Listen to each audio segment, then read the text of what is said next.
किसान, बदलते भारत की शान।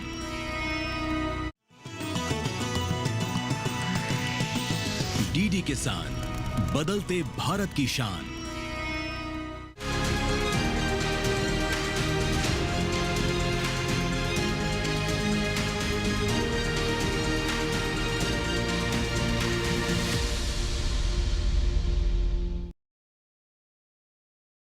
नमस्कार, आप देख रहे हैं दूरदर्शन किसान चैनल। मैं अदिति शर्मा स्वागत करती हूं आप सभी का कृषि दर्शन कार्यक्रम में।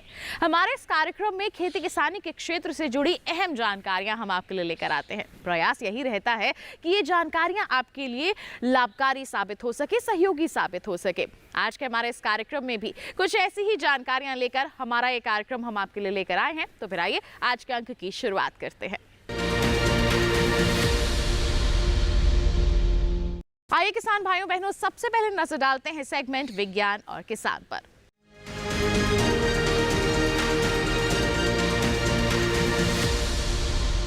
किसान भाइयों बहनों, हमारे देश में सरसों की खेती अच्छे स्तर पर होती है और अगर अच्छी खेती करनी है, अच्छा उत्पादन हासिल करना है तो बहुत ज़रूरी है कि आप उन्नत किस्मों का चयन करें। तो सरसों की कौन कौन सी उन्नत किस्में हैं जिनका आप चयन कर सकते हैं, इस संदर्भ में विस्तृत जानकारी दे रहे हैं भारतीय कृषि अनुसंधान संस्थान के प्रधान वैज्ञानिक डॉक्टर RS बाना। क्या कुछ कहा उन्होंने, आइए जानने के लिए रुख करते हैं विज्ञान और किसान सेगमेंट का। रबी का मौसम चल रहा है और पूरे उत्तर भारत में कड़ाके की ठंड पड़ रही है। और इस समय अगर हम खेतों में बात करें तो हमारे यहाँ गेहूँ, सरसों और चने की फसलें लहलहा रही है। सरसों की फसल में इस समय अगर हम बात करें तो लगभग जो जल्दी बुआई करी थी वो फसल 3 महीने के आसपास की हो गई है। समय पर बुआई करने वाली फसलें भी 2 महीने से अधिक की हो गई है और देरी से बुआई वाली फसल 1 महीने के आसपास की या उससे थोड़ी अधिक हो चुकी है।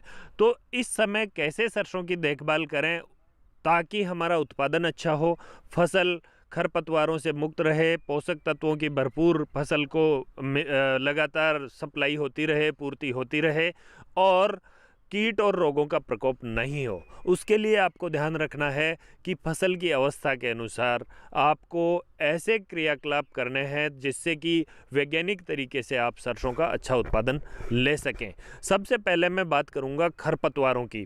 खरपतवार फसल के ऐसे बिना बुलाए मेहमान है जो फसल में उगकर फसल से प्रतिस्पर्धा करते हैं और आपकी फसल के हिस्से के पोषक तत्व, प्रकाश और पानी को सोख लेते हैं। और चूंकि सरसों तो ज़्यादातर ऐसे क्षेत्रों में लगाई जाती है जहां पर पानी की पहले ही कमी होती है और खरपतवार उसके हिस्से का पानी और पोषक तत्व ले जाएं तो कंगाली में आटा गीला वाली तरह फसल में पोषक तत्वों की और नमी की कमी हो जाती है।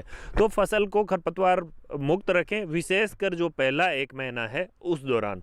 उसके लिए यदि हाथ से निराई गुड़ाई कर सकें तो वो ज़्यादा अच्छा है। उसका फ़ायदा ये है कि हाथ से निराई गुड़ाई करने से, कसोले से निराई गुड़ाई करने से खरपतवार तो नष्ट होते ही हैं, साथ ही मृदा की ऊपरी परत टूटने से जो नमी है उसको संरक्षित रखने में भी मदद मिलती है। और जो मृदा की परत टूटने से वायु संचार बढ़ता है वो पौधों के जड़ तंत्र को सघन बनाता है, मजबूत बनाता है, जिससे कि वो और अधिक गहराई तक जड़ें जाकर पोषक तत्वों और नमी का अवशोषण करके और ज़्यादा अच्छी पैदावार दे सकती है। यदि खरपतवारनाशियों का प्रयोग करना भी है तो उस दशा में यदि शुरुआती अवस्था में ही आप खरपतवारनाशी उपयोग कर सकते हैं, बुआई के 2 से 3 दिन बाद ही, और जब तक अंकुरण नहीं हो तभी तक सही रहता है। और जब जो भी कीटनाशी है उसका उपयोग करते हुए भी सरसों में बड़ा ध्यान रखना है, क्योंकि ये परपरागित फसल है। मधुमक्खियाँ इसमें इसके परागणों को, एक परागकण को दूसरे पौधों तक ले जाती है और उससे जो परपरागण होता है वो बढ़ता है और उत्पादन बढ़ता है। खड़ी फसल में यदि कोई रोग दिखाई देता है तो रोगग्रस्त पौधों को उखाड़ दें और रोगग्रस्त पौधों को उखाड़ कर नष्ट कर दें और कहीं खेत में दबा दें।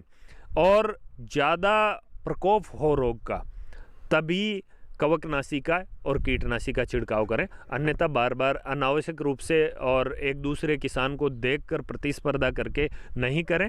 और आप जो भी कीटनाशी है, कवकनाशी है, वो एक विश्वसनीय स्रोत से खरीदें। इसके साथ ही बीज खरीदते समय भी ये ध्यान रखें कि जो हमारे जो राष्ट्रीय बीज निगम है या राज्य के बीज निगम है या ICAR संस्थानों के जो हमारे संस्थान है, कृषि विज्ञान केंद्र है, वहाँ से कोशिश करें कि बीज खरीदें और ताकि आपको एक अच्छा बीज मिल सके। किसान भाइयों बहनों, गेहूं हमारे देश की मुख्य फसलों में गिनी जाती है और इसकी खेती इस समय चल रही है। ऐसे में कौन कौन से समसामयिक कार्य हमारे किसान भाई बहन कर सकते हैं जिससे आगे चलकर अच्छी उपज हासिल की जा सके? आइए इसी संदर्भ में जानकारी के लिए रुख करते हैं सेगमेंट विज्ञान और किसान का। इस समय किसान गेहूं की फसल में नाइट्रोजन की बाकी 1/3 मात्रा दे सकते हैं। भारी मिट्टी वाले इलाकों में प्रति हेक्टेयर 60 किलो नाइट्रोजन पहली सिंचाई के 4 से 6 दिन बाद डालना है। इतना नाइट्रोजन प्राप्त करने के लिए 132 किलो यूरिया की जरूरत होगी, जबकि बलुई दोमट मिट्टी में 40 किलो नाइट्रोजन यानी 88 किलो यूरिया डालना होगा। पत्ती पर अगर जिंक की कमी के लक्षण दिखाई दे रहे हों तो फसल में 1 किलो जिंक सल्फेट और 500 ग्राम बुझा हुआ चूना 200 लीटर पानी में घोलकर छिड़के। इस तरह के 2 से 3 छिड़काव 15 दिन के अंतराल पर करने हैं। इस तरह मैग्नीज की कमी वाली मिट्टी में मैग्नीज सल्फेट का इस्तेमाल करें। इसके लिए पहली सिंचाई के 2 से 3 दिन पहले 1 किलो मैग्नीज सल्फेट को 200 लीटर पानी में घोलकर देना है। इसके अलावा आयरन सल्फेट के 0.5% घोल का छिड़काव करना है। इसके बाद जब भी जरूरत पड़े 1 हफ्ते के अंदर 2 से 3 छिड़काव कर दें।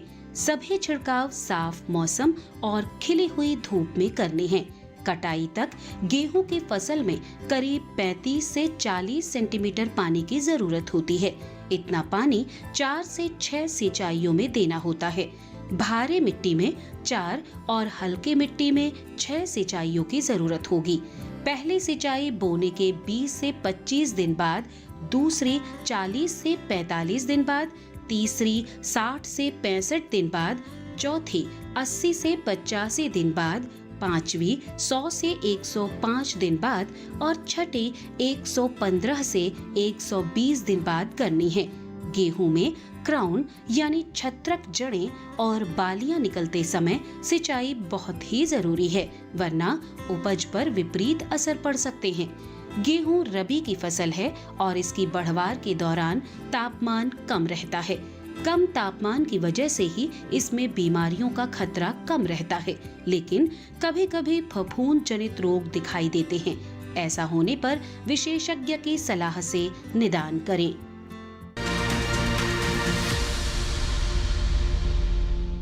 कार्यक्रम में वक्त हो चला है एक छोटे से ब्रेक का। आप कहीं मत जाइए, हम जल्द ही हाजिर होंगे। बने रहिए दूरदर्शन किसान पर, देखते रहिए कार्यक्रम कृषि दर्शन।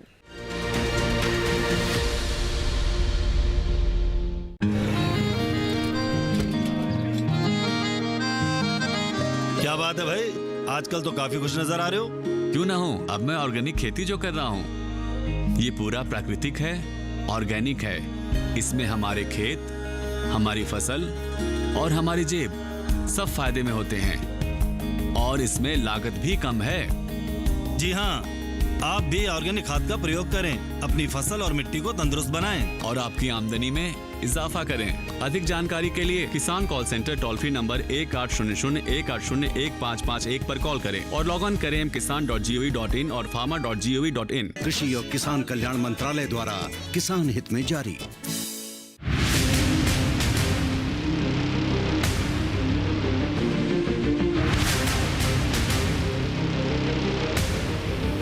जब तपती है धरती, सूरज उगलता है आग, ठंड में जब सर्दी जमा देती सबके हाल, सब छुप जाते अपने अपने घरों में, तब बाहर निकलता सिर्फ एक इंसान, भरने के लिए हम सबका पेट, खून को पसीने की तरह देता बहा, थक जाता, झुलस जाता, हो जाता बीमार, तब उसकी सेहत का ध्यान रखता सिर्फ डीडी किसान।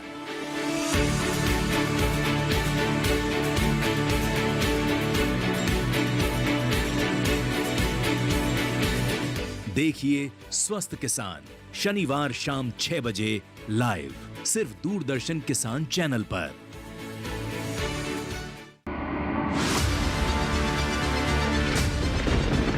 बारिश हो या हो तूफान, ओलावृष्टि या तापमान, या हो पर्यटक स्थलों का पूर्वानुमान, पाला हो या कोहरा हो, या हो वायु की गुणवत्ता, सबकी सटीक जानकारी, सबका सटीक विश्लेषण।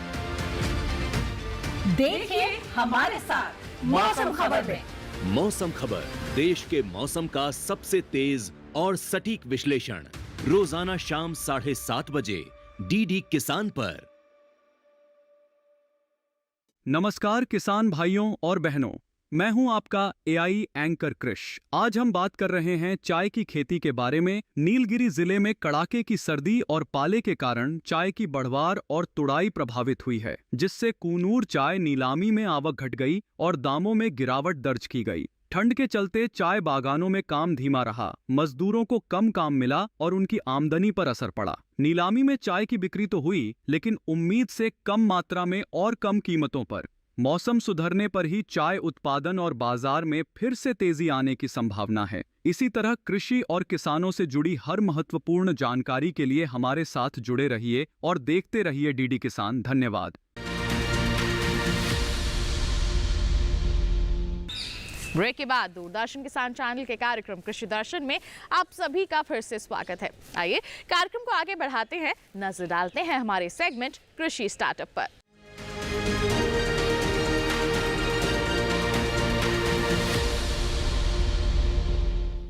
हम हमेशा आपको सफल किसानों की दास्तानें दिखाते हैं। जी हाँ, उनकी कामयाबी की जो कहानी है वो आप तक पहुंचाते हैं। आज हम आपकी मुलाकात करवाने वाले हैं एक सफल पशुपालक से। जी हाँ, किस तरह से उन्होंने अपनी कामयाबी की दास्तान खुद लिखी है, आइए उन्हीं की जुबानी जानते हैं और रुख करते हैं सेगमेंट कृषि स्टार्टअप का।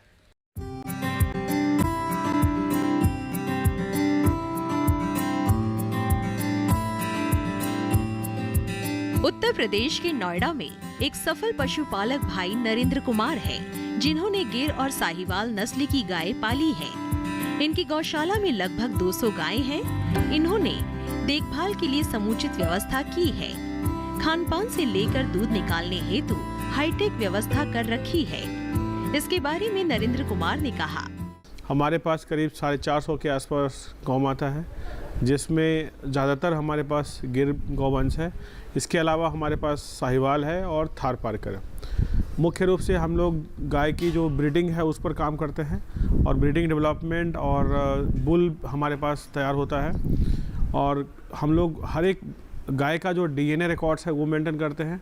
और जितनी भी गाय आप देख रहे होंगे हमारे यहाँ जो गाय आई हैं, सारी गाय गुजरात से आई हुई हैं और कुछ गाय हमारे खुद के फार्म में भी तैयार हुई है। ये जो आप बच्चे देख रहे होंगे या जो गाय देख रहे होंगे, इनका बहुत ध्यान रखा जाता है हमारे यहाँ। सुबह 3 बजे से हम लोग काम करना शुरू करते हैं। गिर गाय का जो दूध उत्पादन है वो बहुत कम है, दूध की क्वालिटी बहुत अच्छी है। और जैसा कि आप जानते होंगे कि जो जर्सी गाय है या जो क्रॉस ब्रीड गाय है, उससे आप इन गौवंश को कंपेयर ना करें। और उनका दूध जो है वो A1 प्रोटीन होता है। हमारी जो गाय है इसका A2 प्रोटीन है। A1 प्रोटीन जो है आपको हमेशा डायबिटीज़ और कैंसर और बाकी कई सारी डिजीज़ के लिए उसको इनकरेज करता है। A2 प्रोटीन आपको फिट रखता है और एंटी कैंसर, एंटी डायबिटीज़ और बहुत सारे ऐसे डिजीज़ हैं, बहुत सारे ऐसे विटामिन्स हैं, इनके अंदर इस गाय के अंदर पाया जाता है। गाय का गौमूत्र पे भी हम लोग काम कर रहे हैं, गाय के गोबर पे काम करते हैं। हमारा ऑर्गेनिक फार्मिंग भी हम लोग करते हैं। कोशिश संभव ये है कि जो एक इंटीग्रेटेड फार्मिंग है उस पर काम किया जाए, ताकि ज़्यादातर जिस तरीके से हमारे देश में बेरोज़गारी है, लोग इसको डेयरी को एक उद्योग के रूप में देखें। और दूसरा लक्ष्य हम लोगों का है कि हम गाय को बचाने में सक्षम हो। गाय के दूध के उत्पादन को बढ़ाने के लिए भी हम लोग बहुत हाई ब्लड लाइन वाली बुल हम लोग लाते हैं। हमारे पास 2-2 हज़ार वर्ष पुराना डीएनए रिकॉर्ड हमारे बुल का अवेलेबल है। और हम लोग नई जनरेशन का बुल भी तैयार कर रहे हैं, जो आने वाले समय में हम अलग अलग ज़िले में, राज्यों में किसान को देने का कार्यक्रम करेंगे। कार्यक्रम में फिलहाल रुक रहे हैं एक और छोटे से ब्रेक के लिए। आप कहीं मत जाइए, हम जल्द ही हाजिर होंगे। बने रहिए दूरदर्शन किसान पर, देखते रहिए कार्यक्रम कृषि दर्शन।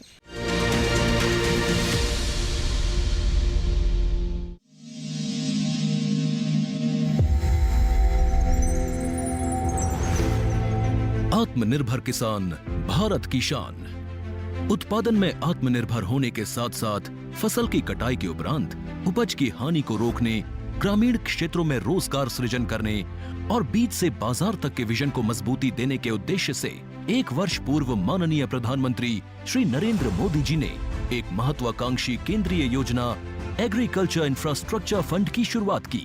इस आधुनिक इंफ्रास्ट्रक्चर से कृषि आधारित उद्योग लगाने में एक बहुत बड़ा बदलाव आएगा और बहुत बड़ी गति आएगी। साथियों, अब हम उस स्थिति की तरफ बढ़ रहे हैं जहां गांव के कृषि उद्योगों से फूड आधारित उत्पाद शहर जाएंगे और यही तो आत्मनिर्भर भारत अभियान का संकल्प है।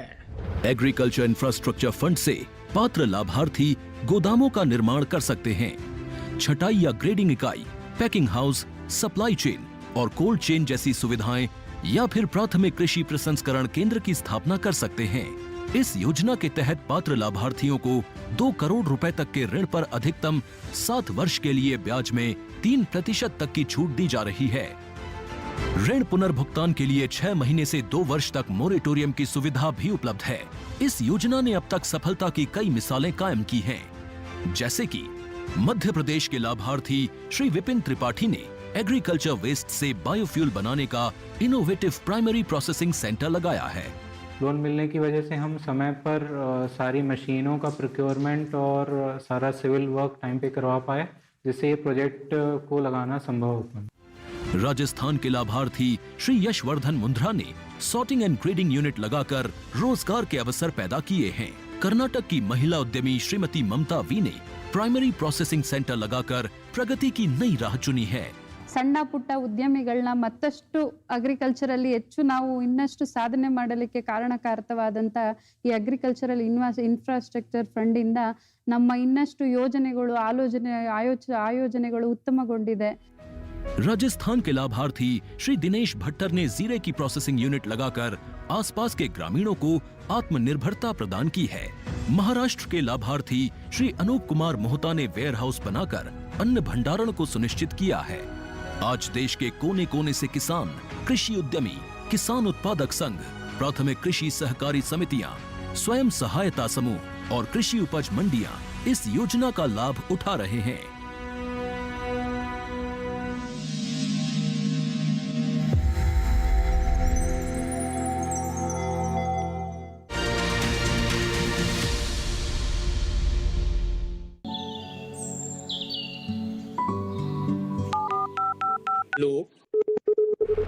कार्यक्रम के पहले कॉलर जुड़ गए हैं। इस बीच हमारे पास कुछ ईमेल्स भी आए हैं। सवाल पूछिए अपना। में जो मकान पैदा करेंगे इनमें कौन सी सावधानी बरतनी है? गर्म इलाकों के लिए आप HRM 99 इनसे आप कुछ फल ले सकते हैं। जैस्मीन के पेड़ पे जैस्मीन फल निहार। उसको पूरी खुली धूप चाहिए। फसल में कीट लगा हो या कोई बीमारी, पशुपालन में हो कोई दिक्कत या चाहिए कोई जानकारी, फोन उठाइए, नंबर मिलाइए और कहें हेलो किसान। सोमवार, बुधवार और शुक्रवार शाम 6 से 7 बजे सिर्फ डीडी किसान पर।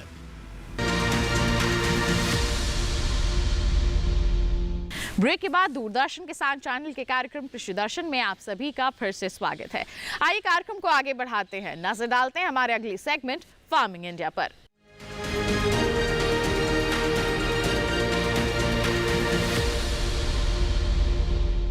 आज हम बात करने वाले हैं किसान क्रेडिट कार्ड यानी कि केसीसी के बारे में। एक छोटा सा कार्ड है जो आपको आर्थिक मजबूती प्रदान करता है। जी हाँ, अगर आपको कृषि कार्यों के लिए किसी तरह के ऋण की आवश्यकता है तो केसीसी के माध्यम से ये आपको बहुत ही आसानी से उपलब्ध हो जाता है। तो अगर अभी तक आपने नहीं बनवाया है अपना केसीसी तो उसको बनवाने की पूरी प्रक्रिया क्या है, इसको बनवाकर आपको किस तरह के और लाभ मिल सकते हैं, आइए आपको जानकारी देते हैं इसके संदर्भ में फार्मिंग इंडिया सेगमेंट के माध्यम से।